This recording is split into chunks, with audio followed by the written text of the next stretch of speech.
Sema na watu wako Mungu. Tumie mtumishi wako kama unavyotaka na kama upendavyo. Kwa jina kuu la Yesu Kristo naomba na kuamini. Amen. Ndugu mtazamaji, leo nakuletea kipindi cha Kimbilia kwa Yesu.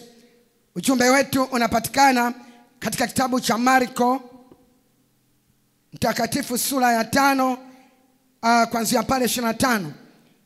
Imeandikwa, na mwanamke mmoja mwenye kutoka damu muda wa miaka 12 na kuteswa mateso mengi kwa mikono ya matabibu wengi, akagharimiwa vitu vyote alivyokuwa navyo, kusimfae hata kidogo, bali hali yake ilizidi kuwa mbaya. Aliposikia habari za Yesu, alipita katika mkutano kwa nyuma, aligusa vazi lake, maana alisema, nikiagusa mavazi yake tu nitapona.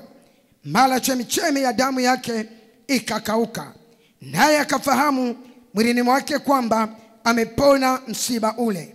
Mara Yesu akifahamu nafsini mwake kwamba nguvu zimemtoka, akageuka kati ya mkutano akasema, ni nani aliyenigusa mavazi yangu? Wanafunzi wake wakamwambia, je, waona makutano wanavyokusonga songa? Naye wasema, nani aliyenigusa? Akatazama pande zote ili amwone yule aliyetenda neno hilo. Na yule mwanamke akaingiwa na hofu na kutetemeka, akijua lilompata. Akaja akamwangukia, akamweleza kweli yote. Akamwambia, binti, imani yako imekuponya. Enenda zako kwa amani, uwe mzima, usiwe na msiba wako tena. Ndugu mtazamaji wangu, nitanena juu ya habari ya kuponywa na misiba. Naomba nisikilize kwa makini. Iko misiba mingi ambayo wanadamu wamekutwa na misiba. Mtu anaweza akafiwa na baba yake, unaitwa msiba. Unaweza ukafiwa na mama yako, unaitwa msiba. Unaweza ukafiwa na mke, unaweza ukafiwa na mme. Yote hiyo inaitwa misiba. Iko misiba ya namna nyingi. Mtu anaweza akafiwa na mtoto, inaitwa msiba. Lakini leo, tazamaji wangu, naomba nisikilize kwa makini. Nitanena misiba ya namna hii. Iko misiba ya namna nyingi ambayo imewakumba wanadamu. Wamekutwa na misiba ambayo mpaka mtu anatamani hata kujiangamiza kwa sababu ya msiba alio nao. Dawa msiba ninaotaka kuzungumza leo si msiba wa kufiwa. Kama vile mimi nimempoteza mama yangu, nimefiwa na mama yangu, nimefiwa na baba, nimefiwa na kaka, nimefiwa na ndugu zangu wa karibu wanaonihusu. Hiyo ni misiba. Lakini misiba ninaotaka kuzungumza siku ya leo, naomba nisikilize. Neno la Mungu linasema, yule mwanamke, palikuwa na mwanamke ambao tunamweleza kwenye Biblia.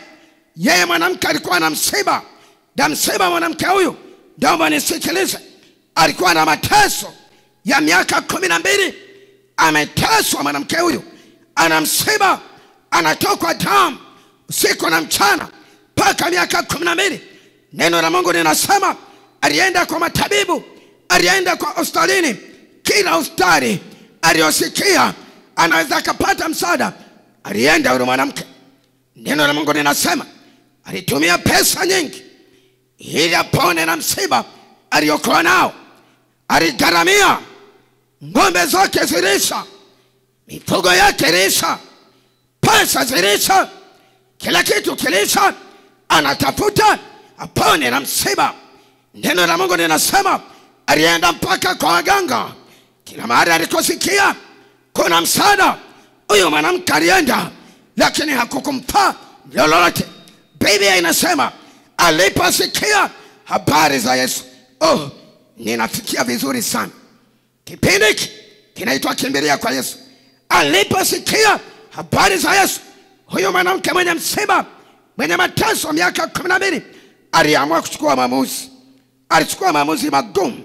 Akasema, sasa kwa sababu mimi ni mwanamke mwenye msiba, nitaondoka, nitakwenda kwa Yesu, maana nimesikia habari za Yesu.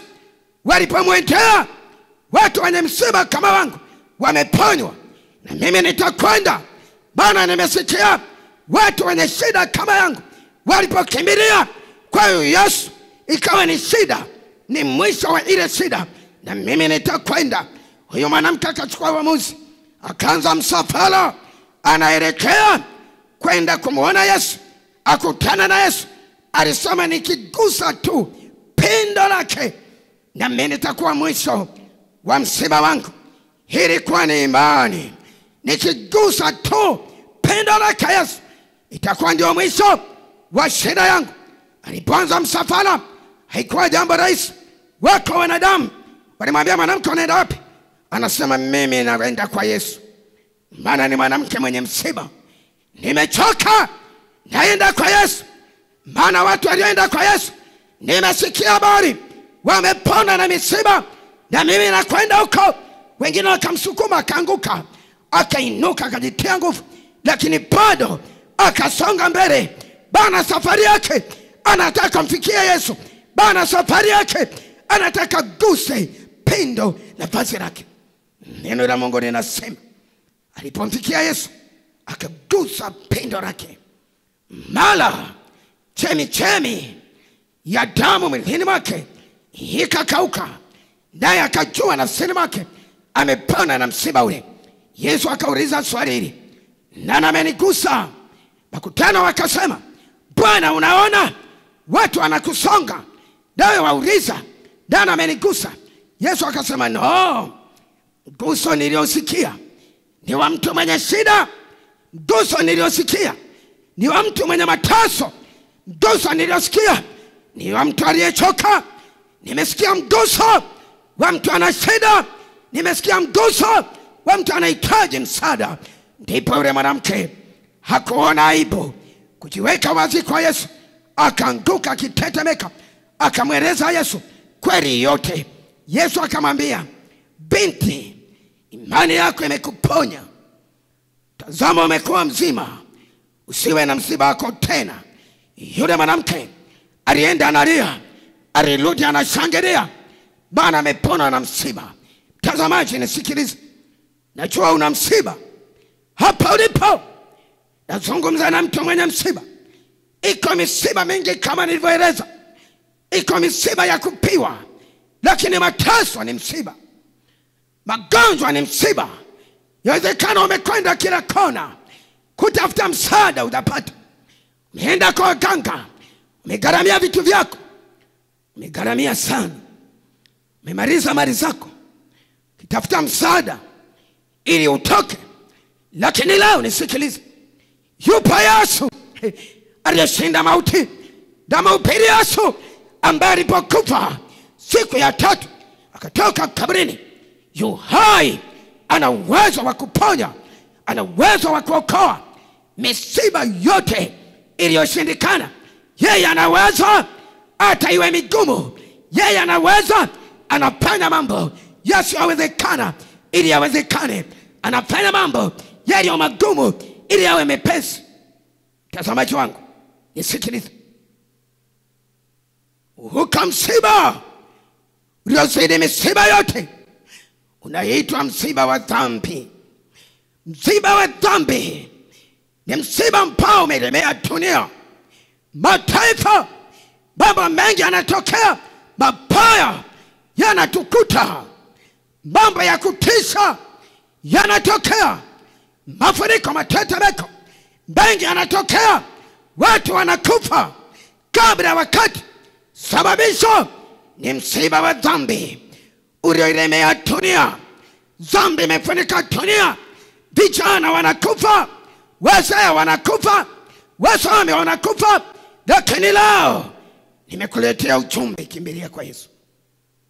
Kimbilia kwa Yesu, atakuponya na msiba ulionao. Haijalishi ni msiba gani, wewe kimbilia kwa Yesu. Aliyemponya yule mwanamke atakuponya na wewe. Namshukuru Yesu aliyeniokoa. Kama si Mungu, mimi nisingekuwepo duniani. Ndugu zangu walilia, walikuwa wanasubiri maiti yangu. Unaniona mkono huu? Hii ni mambo makubwa niliyotendewa na Yesu. Mimi nilikuwa sio mtu wa kuishi. Nina vidole vitatu mkono wangu wa kuume. Hii ni ajali, mtazamaji wangu. Ndugu yako, nilipata ajali ya train. Mwili wangu nilala chini ya uvungu wa train. Behewa 4 zilinipita nikiwa chini ya uvungu wa train. Siku hizo nilikuwa bado sijamkimbilia Yesu. Nilikuwa bado nina msiba wa dhambi ulionilemea. Hata hiyo siku napata ajali, nilikuwa ndani ya msiba wa dhambi. Lakini Mungu wa rehema alizuia mauti ili nisife pale. Namshukuru Mungu, nilipokuwa niko dini, nimeenda hospitali kwa ajili ya ile ajali, ndipo neema ya Mungu ilinitokea. Bwana akaniambia mambo mawili. Mungu akaniambia, nimekuacha hai. Jambo la kwanza, uokoke. Jambo la pili, unitumikie. Namshukuru Mungu, nilipotoka udini, nilikuwepo kama yapata miezi 2. Nilirudi nyumbani, nilitafuta mahali popote panapopatikana watu waliokoka. Nilipowapata, niliwaeleza kweli yote, wakaniombea. Namshukuru Yesu kwa kuniokoa. Na inawezekana Mungu aliniacha hai ili niupende Injili kwa bara langu la Afrika. Bwana aliniacha hai ili nikwambie, ndugu yangu mtazamaji, unanitazama sasa, yuko Yesu aliyeshinda. Anaweza kukuponya na msiba ulionao. Haijalishi ni msiba gani, Yesu anaweza. Natangaza na upira habari zake. Yesu anaiweza, hajawahi shindwa hata siku moja. Yanayoshindikana kwa wanadamu, yeye anaweza. Yeye anaweza. Najua unao msiba. Yuko mtu, mtazamaji wangu, una msiba. Najua unao msiba. Tena umekulemea. Tena umekata tamaa. Na tamani hata kujiua kwa sababu ya msiba. Nisikilize mtazamaji wangu, nina ujumbe kwa ajili yako. Hakuna sababu ya kujiua. Kimbilia kwa Yesu. Hakuna sababu ya kujizuru. Kimbilia kwa Yesu. Yeye ameshinda, anaponya. Yeye ameshinda, anaokoa. Yeye ameshinda. Alimponya mtu mmoja kwenye Biblia, anaitwa Paulo. Paulo alikuwa na msiba wa kuwatesa watu wa Mungu. Lakini siku moja alikutana na Yesu. Yesu akamwambia, Sauli, Sauli, mbona waniusi? Yesu akasema, mbona unaniusi? Paulo akasema, nani Bwana? Yesu akajitambulisha, mimi ndimi Yesu unayeniusi. Paulo akaanguka chini. Pale pale akatubu. Pale pale akaongozwa, akaenda kwa watumishi wa Mungu, akaokoka, akasamehewa dhambi zake. Alipopona ule msiba, hakuendelea tena na utumishi wa shetani. Kibao kiligeuka, akawa chombo cha Mungu, akawa mtumishi wa Mungu. Kimbilia kwa Yesu. Ndugu yangu mtazamaji, dunia imeisha. Kimbilia kwa Yesu. Mzigo wa dhambi umeilemea dunia. Dunia imefunikwa na msiba wa dhambi. Watu wanakufa kabla ya wakati wao kwa sababu ya mzigo wa dhambi. Vijana wanakufa kabla ya wakati wao kwa sababu ya mzigo wa dhambi. Leo nimekuletea ujumbe. Kimbilia kwa Yesu. Yeye atakuponya na msiba huo. Haijalishi ni maisha gani ulionayo, unashindwa kujinasua, yuko Yesu. Ndugu zangu unayenisikiliza, yuko Yesu, anaweza. Namkumbuka mama mmoja alikuwa na msiba. Msiba wake ulikuwa ni huu. Huyu mama alikuwa na watoto 10. Hawa watoto 10, kila mtoto alichagua maisha yake. Mwingine ni jambazi, mwingine ni mbakaji, mwingine ni bameti. Huyo mwanamke kila kulipokucha aliletewa taarifa mbaya za msiba kwa watoto wake. Kila siku aliletewa taarifa mbaya. Huyu mama alikuwa analia muda wote. Ana msiba, analia. Akasema, sioni sababu ya kuishi. Mungu amenipa watoto 10, lakini niko ndani ya msiba, hata sifurahi. Akasema, sasa bora nife kuliko kuishi. akachukua kamba, anaenda msituni kujinyonga. Nisikilize, alipofika msituni alikuta kuna mwanamke ameshakuwa hapo tayari, ile njia aliyoelekea, naye ameshika kamba, ameshapanda mtini, anataka kujinyonga. Akasema, wewe mwanamke, kwa nini umenifuata njia hii? Akasema, mimi ni mwanamke mwenye msiba, nina watoto. Mimi ni mwanamke mwenye msiba, nina watoto 10. Taarifa zao kila siku nalia, nimeona hili nife kuliko kuishi. Huyo mwanamke mwenzake akasema, unasemaje? Akasema, nina watoto 10, nimekuja kujiua kwa sababu ya msiba, taarifa mbaya zinanifikia. Akasema, nisikilize mwenzio, mimi nimechukua kamba, mimi ni mwanamke, niko kwenye ndoa, mume wangu ananinyanyasa, maana nimekosa watoto, sijazaa hata mtoto mmoja. Mashemeji wananinyanyasa, mawifi wananinyanyasa, nimeona bora nife kuliko kuishi. Kila mmoja akapima na mwenzake. Baadaye walitupa kamba wale wanawake, wakakumbatiana. Huyu mwenye kuja kujiua kwa sababu ya msiba wanawake akasema, kuna sababu ya kujiua, mbona huyu amekosa watoto, naye ni msiba. Kumbe unaweza kuwa na watoto ikawa ni msiba, naweza ukakosa mtoto ikawa ni msiba.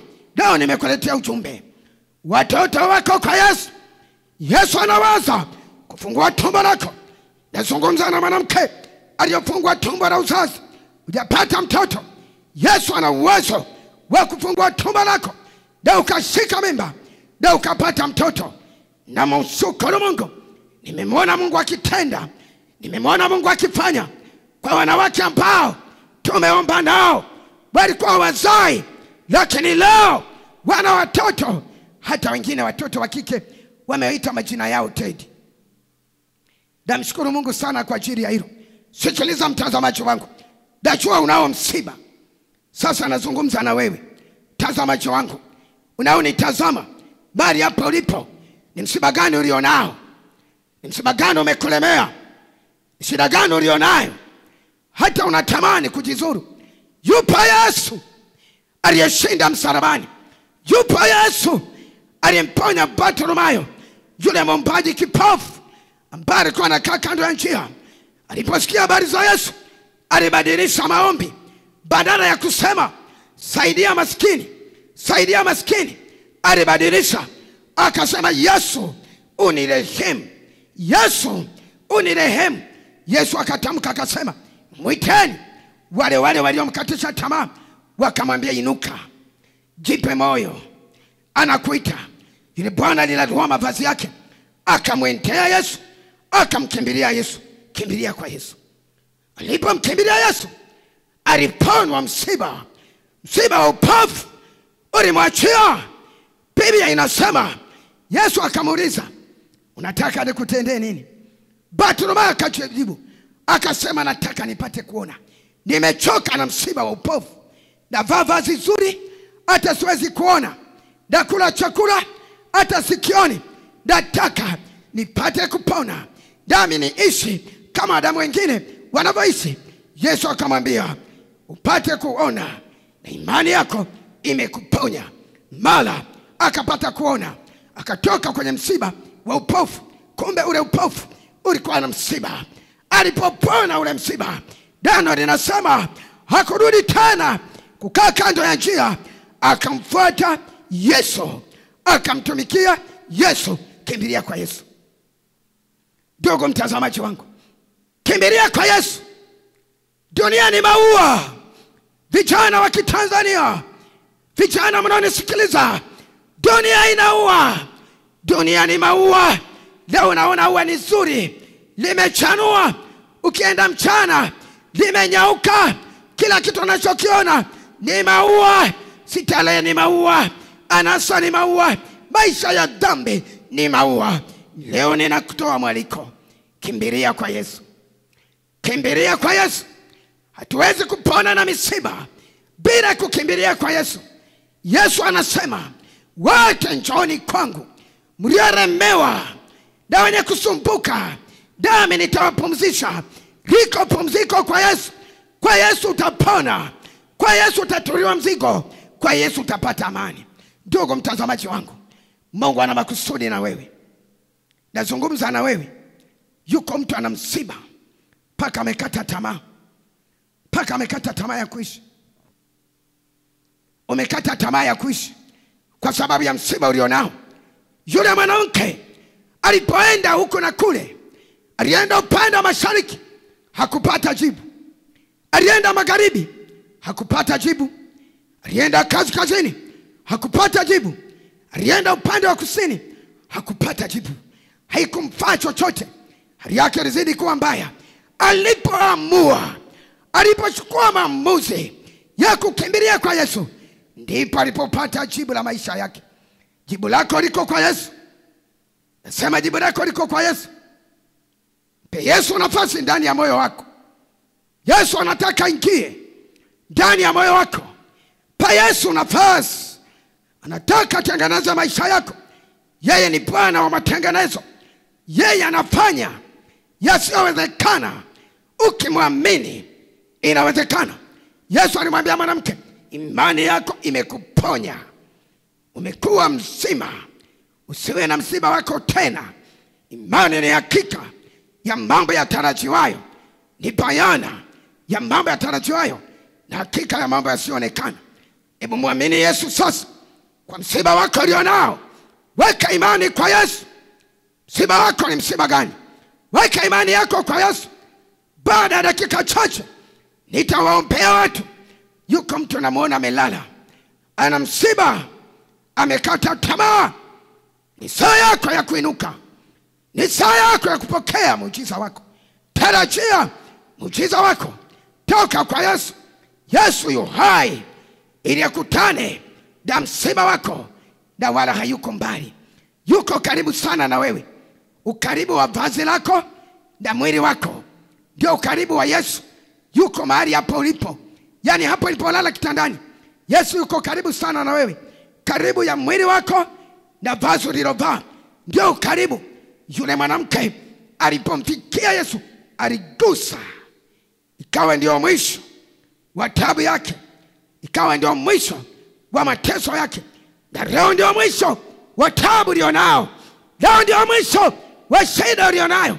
Mpe Yesu nafasi ndani ya moyo wako ili akuponye na msiba.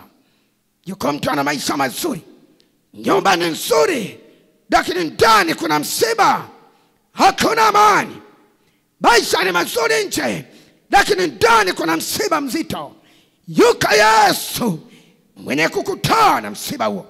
Yuko Yesu mwenye kufanya muujiza. Yuko Yesu, yeye asiyebadilika. Ni yeye yule jana na leo na hata milele. Ni yule aliyeponya, anaponya sasa. Ameniponya na mimi. Unayeniona mtazamaji wangu, mimi nimeponywa na Yesu. Niko hivi kwa neema ya Mungu. Unaniona namtumikia Mungu, ni kwa neema ya Mungu. Yesu aliniponya. Nikasema kwa sababu Yesu ameniponya, sioni kingine. Maisha yangu nitamtumikia. Nimeanza kumtumikia Yesu nikiwa msichana mdogo. Nilikuwa nahubiri injili kwenye taifa moja la Kenya. Wakati nimemaliza injili, mapasta waliomba wakaagana nami hoteli. Pasta moja aliniuliza, mwinjilisti, huduma hii umeanza lini? Una muda gani katika huduma hii? Nilimwambia pasta, mimi nimeitwa leo tena jioni saa 11. Niliwaambia watu wa taifa la Kenya, mkiweza kuniombea niombeani, maana nimeitwa jioni. Ndugu watazamaji, wana injili, niombeani. Yesu ameniita jioni wakati jua linazama. Naona muda ni mfupi. Tulikotoka mbali, tunakokwenda karibu. Natoa mwaliko kwa watu wote mnaonitazama. Dunia imeisha, hakuna usalama. Kimbilia kwa Yesu. Dunia imeisha, hakuna amani. Pande zote kilio, pande zote misiba, hakuna amani. Amani ya kweli. Kimbilia kwa Yesu. Kimbilia kwa Yesu, utapata amani ya kweli. Watu wametafuta amani kwa dawa. anatafuta amani kwa dawa ili apate amani. Amani haipatikani kwa dawa. Amani haipatikani kwa kutoa ng'ombe. Amani ya kweli, kimbilia kwa Yesu, utapata amani. Yesu ni Bwana wa amani. Yesu ni Bwana wa salama. Neno la Mungu linasema watu waliomkimbilia wakawa salama. Yeye ni mwamba imara na ngome, waliomkimbilia wakawa salama. Natoa tangazo, natoa mwaliko, Yesu kwake ni salama. Waliomkimbilia wamepata amani. Mungu akubariki mtazamaji wangu. Asante kwa kunisikiliza. Na wakati huu unanitazama, na kushauri, Yesu amekunjua mikono yake, anawaita wote wanaoteseka, anawaita wote waliokata tamaa. Yesu anakuita leo. Wewe unanitazama, Yesu anakuita leo. Tena ufanye haraka. Amekuongeza siku uone mwaka huu 2025. Kumbuka wenzako hawapo, rafiki zako hawapo, hawajavuka, lakini wewe umevuka. Mungu ana makusudi na wewe. Anataka umpe nafasi ndani ya moyo wako ili Yesu akuokoe, akusamehe.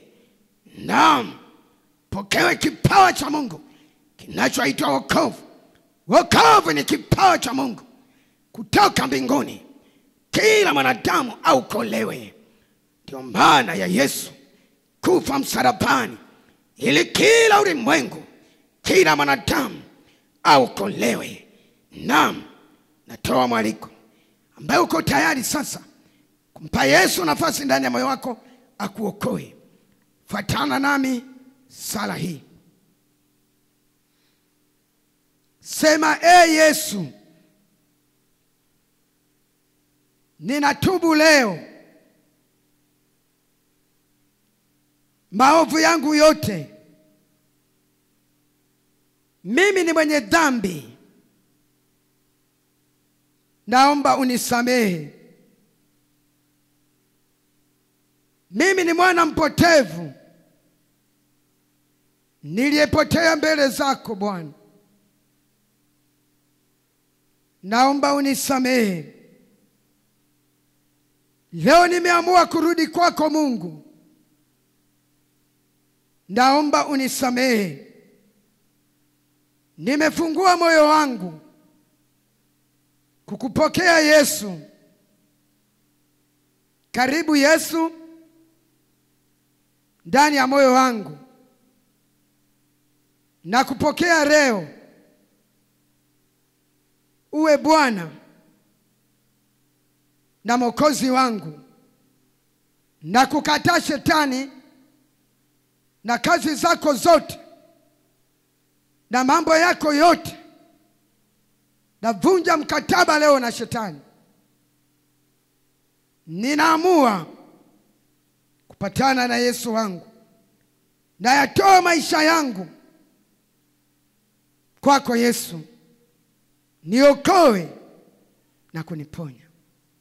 Asante Yesu kwa kuniokoa. Asante Yesu kwa kuniponya. Sasa naomba piga magoti nikuombee maombi haya kwa ajili ya maisha yako. Baba Mungu mtakatifu, katika jina la Yesu, namleta mtazamaji wangu huyu aliyekubali kukupokea Yesu. Amechukua uamuzi wa kuokoka. Maisha yake na yakabidhi mikononi mwako. Kila maisha ya utumwa, kila maisha ya mateso, ninayavunja kwa jina la Yesu. Bali natamka damu ya Yesu ikamsafishe, ikamtakase, ikamweke huru. Mshike kwa mkono wako Bwana, wala usimwache akapotea. Maana imeandikwa, kila aminie asipotee. Kwa jina la Baba na la Mwana na Roho Mtakatifu, amen. Ndugu mtazamaji wangu, sasa ninaomba nenda mahali popote palipo na watu wa Mungu waliookoka. Mahali popote palipo na watu wa Mungu waliokoka, nenda ukajieleze, nao watakusaidia, watakushauri, watakufundisha, na Mungu akubariki sana. Kwa wakati huu nataka niombe kwa ajili ya wewe mtazamaji wangu mwenye shida ya ugonjwa. Nisikilize kwa makini. Yesu akasema, imani yako imekuponya, umekuwa mzima. Imani yako imekuponya, umekuwa mzima. Wewe ambaye una msiba wa ugonjwa, baada ya dakika chache Bwana anakwenda kuachilia muujiza wa uponyaji kwako. Wewe amini tu. Baada ya dakika chache hizi hutaona mateso ameenda wapi. Niliona Mungu akimponya mwanamke mmoja. Nilikuwa nahubiri kwenye mkoa fulani. Alikuwa na msiba miaka 20. Ameumwa miaka 20. Alienda kwa waganga na kwingine, mpaka alienda mahali walichimba kaburi, wakaweka mwili wake, wakamfukia tena wakamtoa. Lakini aliposikia matangazo yetu, leteni wagonjwa, mwanamke alipoenda, Yesu aliona msiba wake. Niliona Yesu akimponya yule mwanamke aliye na mateso ya miaka 20. Leo ni siku yako. Amini tu. Weka imani yako kwa Yesu. Usihesabu miaka ulioteswa. Usihesabu miaka ya jaribu lako. Leo kuna muujiza wako. Nataka niombe na wewe. Wewe unayeumwa, weka mkono wako unapoumwa, nami nitaomba na wewe. Baba, katika jina la Yesu, namleta mtazamaji wangu huyu aliyoko nyumbani kwake. Tazama na msiba alionao ni magonjwa, ni ugonjwa. Msiba alionao, tazama mwili wake wote umeparalyze. Msiba alionao, ana maumivu ya kichwa kinataka kupasuka. Msiba alionao, hawezi kuinuka, miguu yake haiwezi kutembea. Ndio msiba alionao. Namleta mikononi mwako kwa jina la Yesu aliye hai. Nasimama kinyume na kila roho za mateso, pepo udhaifu uliyekaa ndani ya mtu huyu, toka, achia kwa jina la Yesu. Pepo udhaifu ndani ya mwanamke huyu, toka, achia tumbo lake kwa jina la Yesu. Toka, achia tumbo lake. Maumivu ya tumbo lisiyopona, toka, achia. Kila ugonjwa una masikio, najua unanisikia. Ewe maumivu uliyekaa kwenye kiuno cha mtu huyu, toka, achia. Toka, achia kwa jina la Yesu. Nisababisha mtu huyu asiweze kuinuka. Toka, achia kwa jina la Yesu. Pepo dhaifu uliyekalia kiuno chake, toka, chomoka kwa jina la Yesu. Kifua cha mama huyu, kwa jina la Yesu. Anasikia hali ya uzito kwenye kifua, hali ya uzito kwenye kifua, toka kwa jina la Yesu. Toka hali ya uzito kwenye kifua, toka kwa jina la Yesu aliye hai. Naomba kwa ajili ya kijana huyu. Tazama amelala, yuko hospitalini, amelala, amekata tamaa, tangu amelala chainuka. Kwa jina la Yesu aliye hai, roho za mateso, roho za magonjwa kwa hiyo mtu aliyelala udini, toka, achia kwa jina la Yesu. Toka, achia kwa jina la Yesu aliye hai. Hali ya udhaifu na mateso, toka, achia katika jina la Yesu. Uvimbe ndani ya tumbo la baba huyu, kwa jina la Yesu. Uvimbe ndani ya tumbo la baba huyu, toka, potea kwa jina la Yesu. Nguvu iliyosababisha uvimbe, toka, yeyuka kwa damu ya Yesu. Toka, yeyuka kwa jina la Yesu aliye hai. katika jina la Yesu. Namleta ndugu huyu ambaye ana maumivu kwenye mgongo, achia maumivu ya mgongo, achia kwa jina la Yesu aliye hai. Namleta mama huyu, magonjwa ya kutengenezwa, kila maneno waliyomsemelezea, taka kwa jina la Yesu. Maumivu ya kutengenezwa, magonjwa ya kutengenezwa, kansa ya kutengenezwa, taka kwa jina la Yesu. Achia kisukari cha kutengenezwa, achia kwa jina la Yesu. Achia kila maneno waliyomsemelezea, navunja na yafuta kwa damu ya Yesu. Wamemsemelezea ili asinuke, asiwe mzima, asifanye kazi zake tena, kwa jina la Yesu. Na yafuta maneno waliyomsemelezea, na yafuta kwa damu ya Yesu. Mungu wa Ibrahimu na Isaka na Yakobo, naomba Bwana, nyosha mkono wako sasa, kamguse mtu huyu, kamguse mama huyu, mguse kijana huyu, mguse ndugu huyu. Tazama saa hii anaponitazama, yuko ndani ya maumivu. Bwana mguse, Bwana mguse kama ulivyomgusa yule mwanamke. Mguse Bwana, mwinue kwa jina la Yesu aliye hai. Mateso na magonjwa, msiba wa mateso ukanyamaze kimya. Msiba wa ugonjwa ukanyamaze kimya. Msiba uliomtesa miaka mingi, leo ni mwisho kwa jina la Yesu.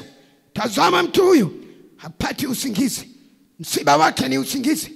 Kila kilala hawezi kupata usingizi. Yuko mtu halali usingizi, huo ndio msiba ulionao kwa jina la Yesu. Leo mwisho wa msiba huu wa kutokulala usingizi, nguvu iliyokamata usingizi wake, achia kwa jina la Yesu. Achia nguvu iliyokamata usingizi wake, achia kwa jina la Yesu aliye hai. Navunja kila agano walilolifunga kwamba kilala asipate usingizi. Navunja na tangua kwa jina la Baba na Mwana na Roho Mtakatifu. Natamka kufunguliwa kwa huyu ndugu asiyelala usingizi. Kuanzia sasa akapata usingizi mnono tena mtamu kwa jina la Yesu aliye hai. Ewe asiyelala usingizi, pokea neema ya kulala usingizi katika jina la Yesu. Damu roho uzima kushuka ndani ya mgonjwa huyu. Damu roho uzima kushuka ndani ya ndugu huyu. Pokea uzima katika jina la Yesu. Uwe mzima, usiwe na msiba wako tena. Pokea uzima katika jina la Baba na la Mwana na Roho Mtakatifu. Mungu akubariki mtazamaji wangu. Sasa nataka niombe na msiba ambao ni tatizo. Tatizo ni msiba. Yuko mtu umefika mahali uko kwenye njia panda, uko kwenye kona, uelewe unafanyaje. Tatizo lilo nalo limegeuka kuwa msiba. Nataka niombe kwa ajili ya tatizo lako, maana limekuwa msiba. Weka imani kwa Yesu, amini tu. Baada ya maombi haya Bwana atafanya njia, utatoka. Baada ya maombi haya utaona muujiza wako. Baada ya maombi haya Bwana atakuvusha. Weka mkono wako penye kifua chako. Baba, katika jina la Yesu, namleta mtazamaji wangu huyu ambaye tazama analo tatizo. Tatizo lake limegeuka kuwa msiba. Paka hakuna amani katika maisha yake, hakuna amani katika familia yake. Namleta mikononi mwako kwa jina la Yesu. Kila nguvu iliyokamata kazi yake, achia kwa jina la Yesu. Achia kwa jina la Yesu. Bwana, tazama shida ya mama huyu, shida ya baba huyu, tatizo alilo nalo. Tazama ni milango yake imefungwa. Tatizo alilo nalo, tazama kazi yake imefungwa. Bwana majeshi, wewe ni Mungu unayefanya njia mahali pasipo na njia. Natamka njia kufunguka. Wewe mwenye shida, pokea neema. Bwana kutane na shida yako. Bwana kutane na hitaji lako kwa jina la Yesu. Umesubiri kwa muda mrefu, paka umekata tamaa. leo Bwana anafanya njia. Bwana anakwenda kukuvusha. Yeye aliyepasua bahari ya Shamu, Bwana anafanya njia. Unakwenda kutoka, unakwenda kutoka, unakwenda kutoka, unakwenda kutoka sasa kwa jina la Yesu. Bwana anakwenda kufanya njia, anakuvusha kwa jina la Yesu aliye hai. Mungu usiyebadilika, Mungu wa manabii, Mungu wa mitume, Mungu usiyeshindwa, Mungu ambaye wai wala uchelewe. Asante kwa ndugu huyu, kwa sababu umekutana na hitaji lake, kwa sababu shida yake anaenda kuona uwezo wako, kwa sababu shida yake anaenda kuona jibu lake sasa, anaenda kuona majibu yake sasa, anaenda kupokea majibu yake sasa, kwa jina la Baba na Mwana na Roho Mtakatifu.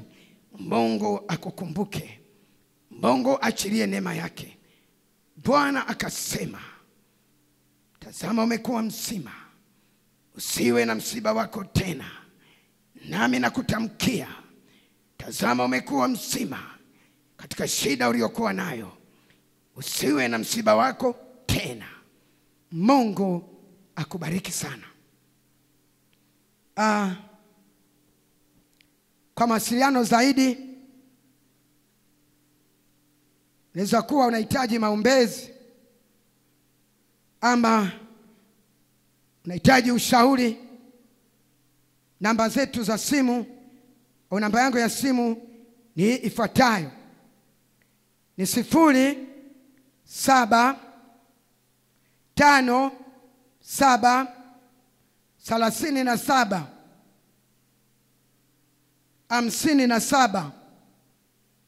0757375725. Nitarudia, ni